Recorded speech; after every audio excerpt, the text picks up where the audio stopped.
The words hit me like cold water. You always nag about everything. Son's voice echoed in our living room. His face twisted with frustration. I stood there, dish towel in hand, frozen. I'd only reminded him about the electricity bill, the third notice sitting on the counter, the same bill I'd mentioned yesterday, and the day before. My mouth opened to defend myself, to explain why I had to remind him, but something stopped me. The look in his eyes told me everything. He wasn't listening. He never really listened.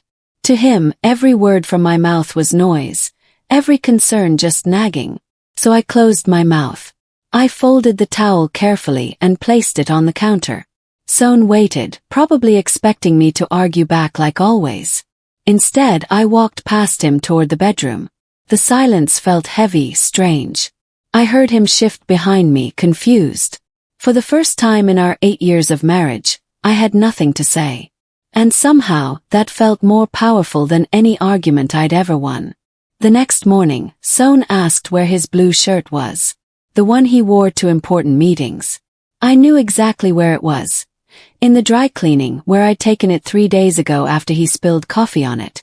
Normally I'd tell him. I'd remind him I mentioned it twice already. This time I just looked at him and smiled slightly. Then I continued buttering my toast.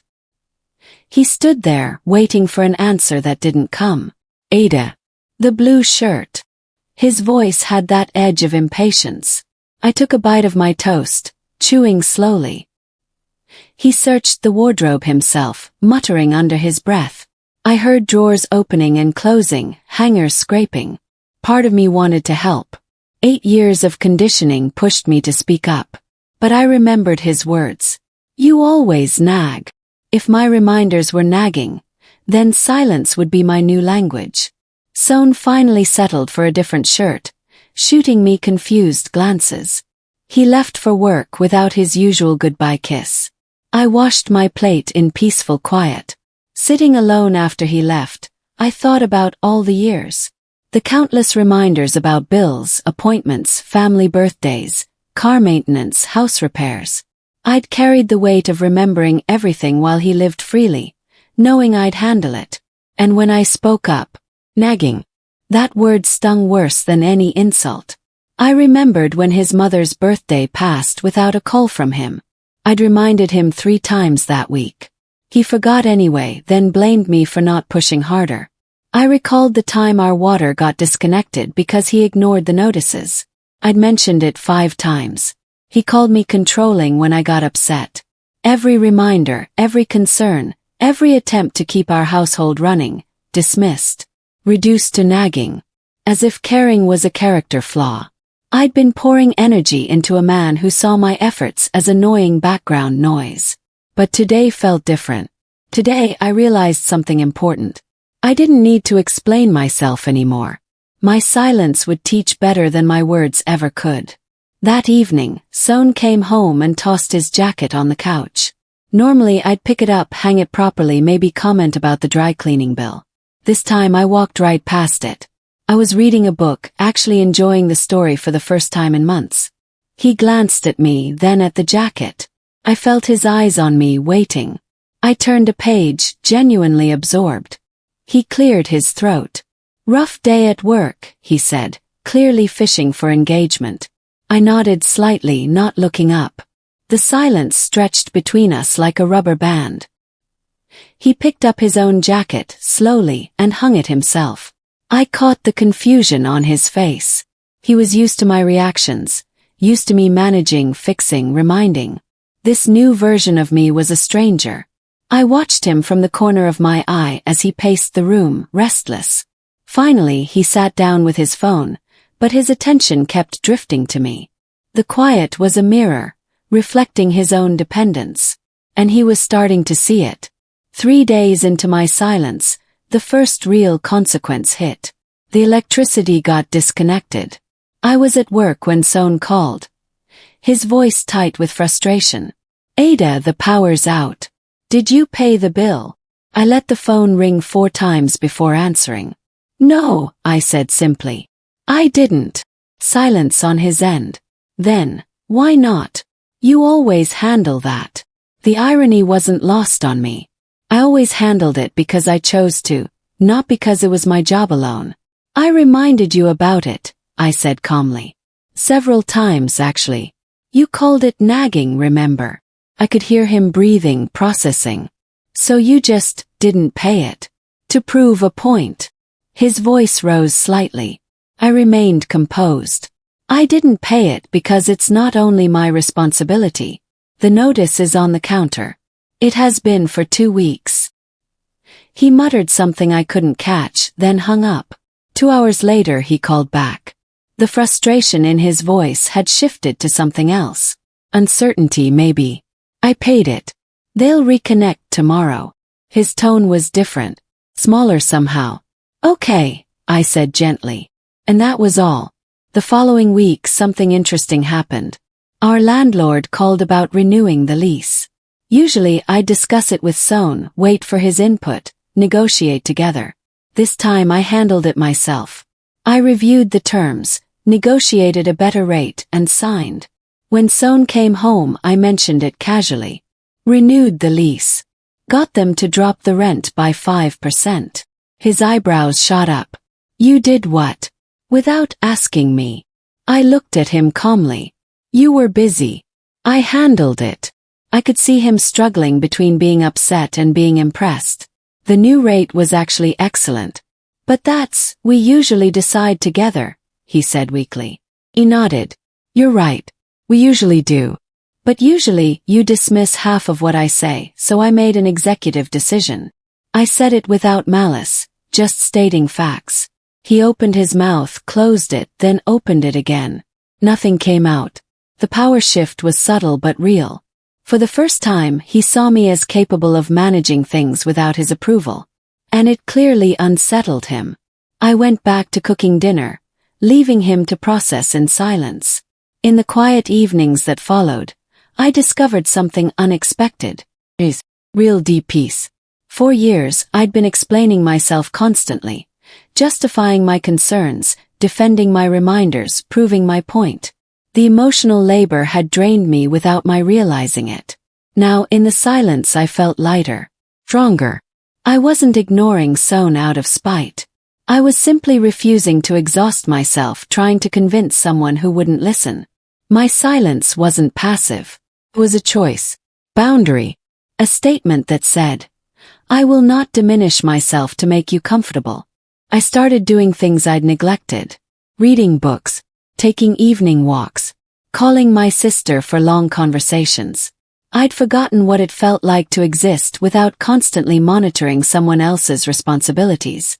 Pride replaced the old hurt. I was reclaiming my energy, and it felt like breathing fresh air after years in a stuffy room.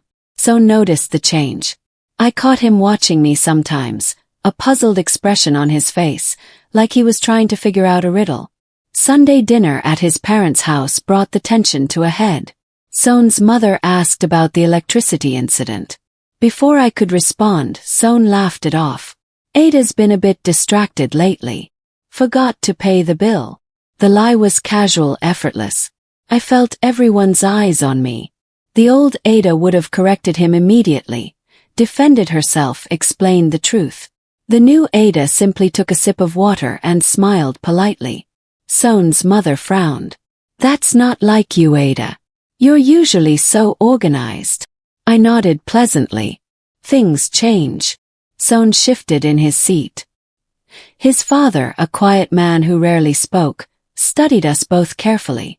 Son, he said slowly, didn't you mention Ada reminded you multiple times about that bill? The table went silent. Son's face reddened. Well, yeah, but... So she didn't forget, his father continued. You did. The air grew thick. Son's mother looked between us, understanding dawning. I kept my expression neutral, neither defending nor attacking. Son cleared his throat uncomfortably. For the first time, his casual dismissal of me was exposed publicly, and he had no words. That night, driving home, Son was quiet. I watched the streetlights blur past, feeling oddly calm. Finally he spoke. You didn't have to embarrass me like that. I turned to him slowly. I didn't say a single word, Son. You embarrassed yourself. He gripped the steering wheel tighter. You could have backed me up. Explained that it was a misunderstanding. I almost laughed. A misunderstanding. You lied. You blamed me for your mistake. Why would I back that up? He had no answer. The silence filled the car again, heavy and uncomfortable. When we got home, he sat on the couch for a long time. I could see him thinking, replaying the evening. Maybe replaying many evenings. I went to bed, leaving him alone with his thoughts. Around midnight, I heard him come to bed. He lay there awake, not touching me. In the darkness, I heard him whisper, I didn't realize how much you handled. It wasn't an apology, but it was acknowledgement. Small but real. I didn't respond. Some lessons need silence to sink in properly. The next week, his friend Tund came over for football. I served them drinks, then returned to my book. I could hear their conversation from the kitchen. Tund asked Son about married life. Man, Ada's amazing, Son said, his voice carrying. She manages everything. Bills, house, schedules. I don't even think about that stuff. Tund laughed. You're lucky, bro. My wife makes me handle half of everything. It's exhausting. There was a pause. Then Son said quietly, actually, I think I took it for granted. She stopped reminding me about things, and I'm realizing how much she did. I froze, spoon halfway to my mouth. Tund's voice dropped. She stopped. Why? Another pause. I called her concerns nagging, so she just went quiet. And honestly, it's worse than any argument. The silence is killing me. Tund whistled low. Man, you messed up. Women don't go silent for no reason. They go silent when they're done. The words hung in the air. I heard Son shift uncomfortably. My heart pounded. He was starting to understand. Finally. 2 days later, the water heater broke. Cold water in the middle of a cold morning. Son yelped from the shower, then came out dripping and annoyed. Ada, the heater's broken.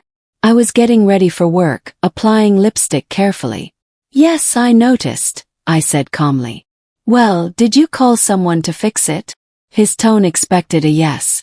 I capped my lipstick and turned to him. No. Why would I? He stared at me, water pooling at his feet.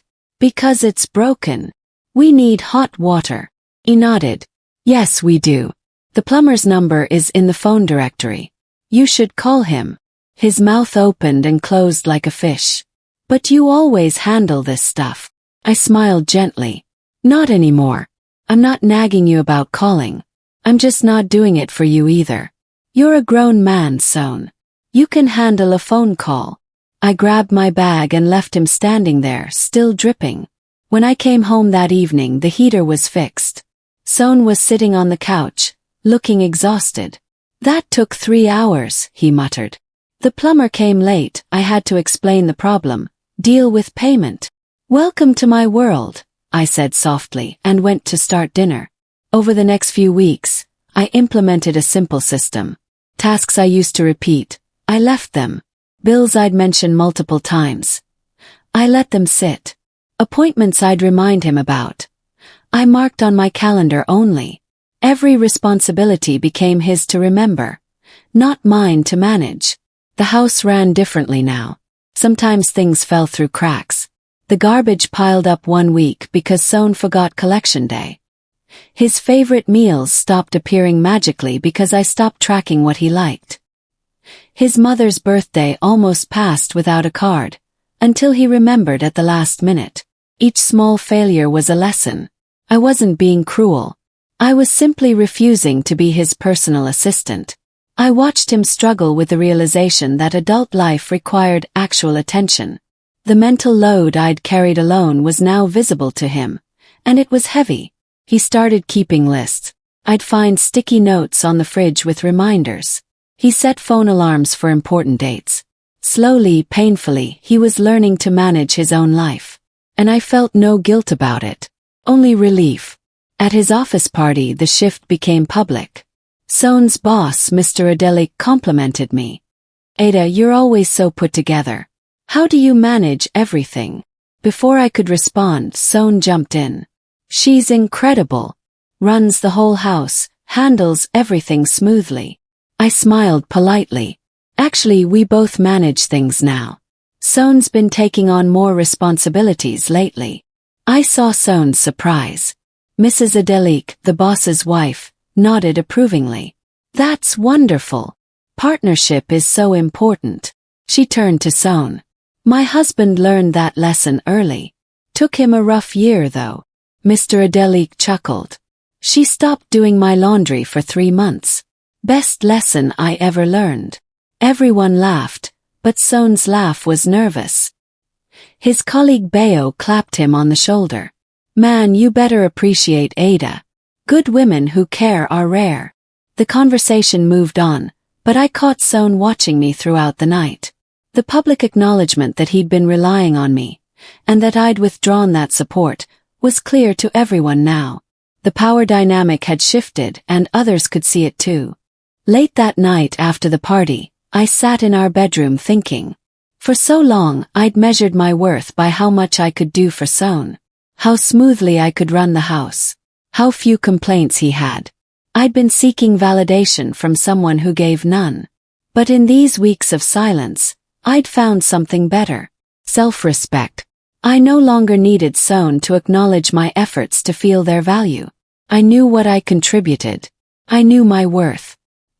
His opinion, while it mattered, was no longer the foundation of my self-esteem. The empowerment wasn't loud or dramatic.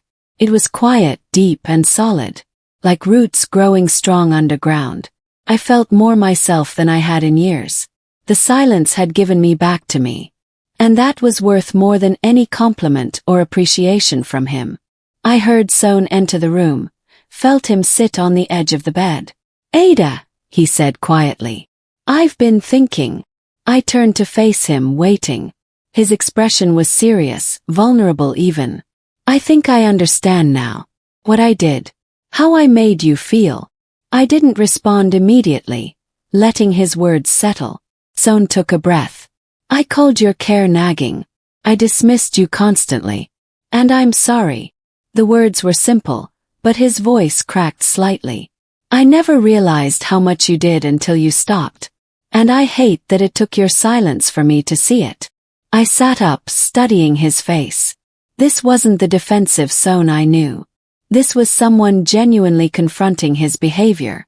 I'm not trying to punish you, I said softly. I just can't live like I was living. Begging for basic respect in my own marriage. He nodded, eyes glistening. I know. And you shouldn't have to. I took advantage of you. I let you carry everything while I coasted. He reached for my hand hesitantly. Can we start over? Differently this time. I looked at our joined hands. That depends.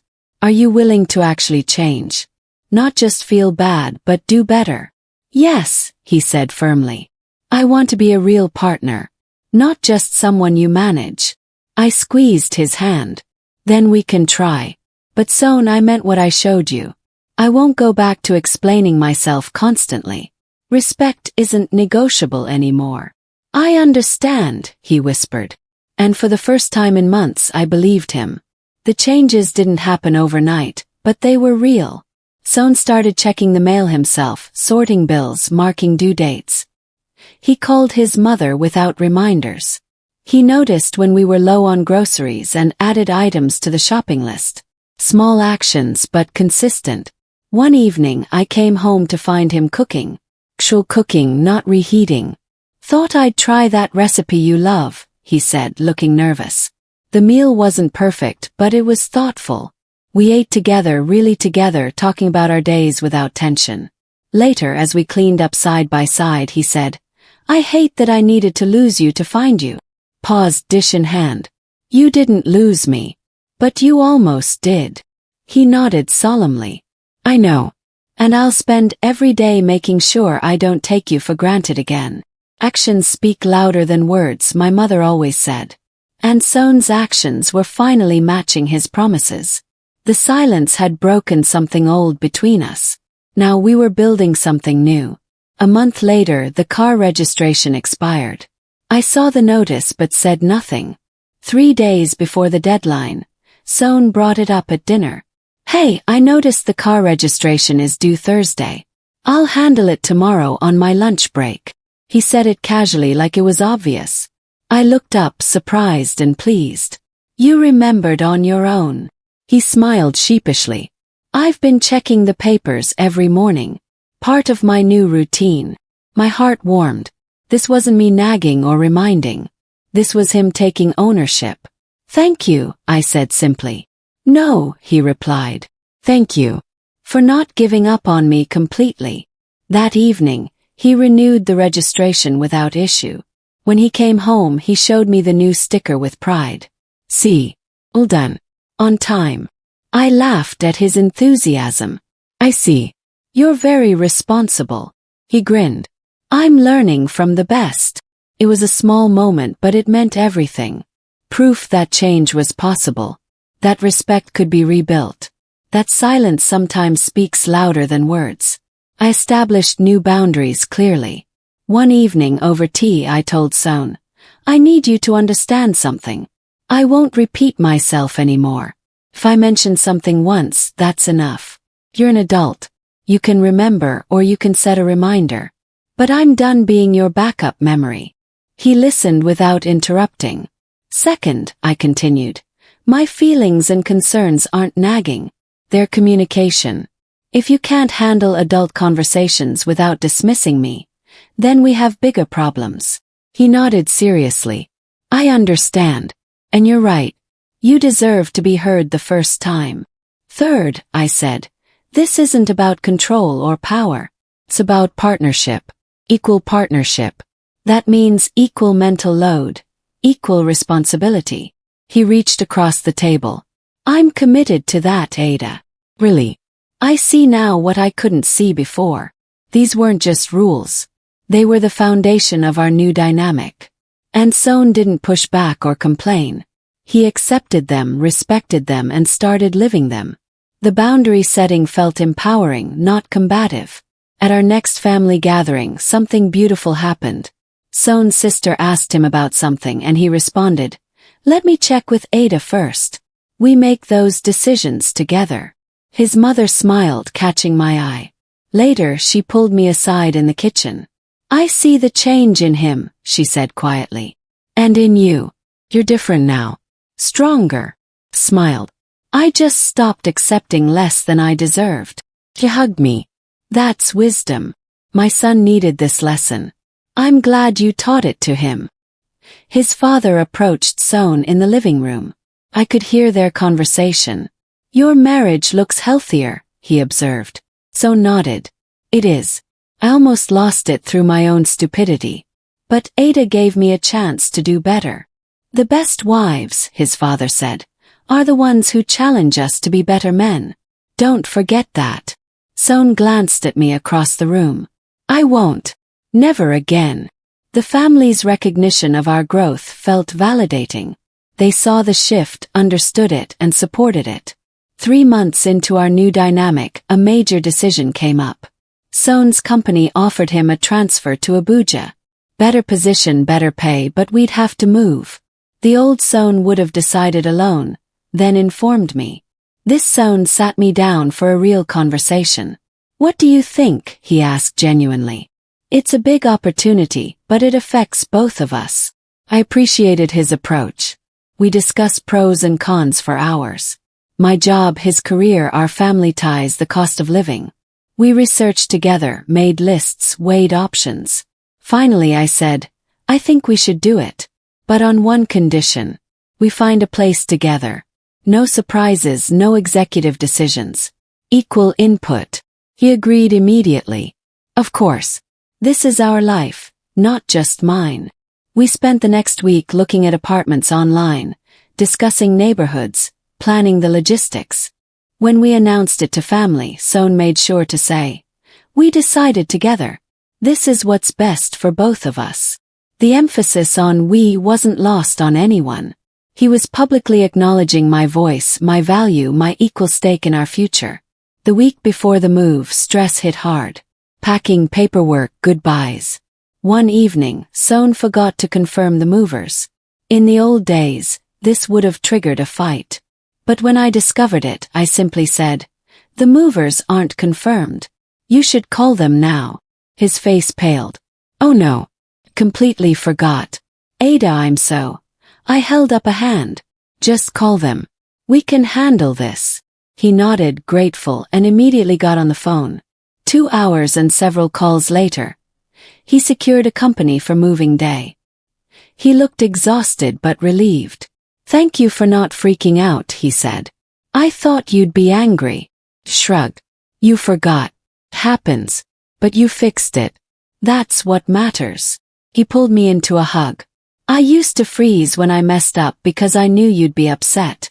Now I just fix things because we're a team."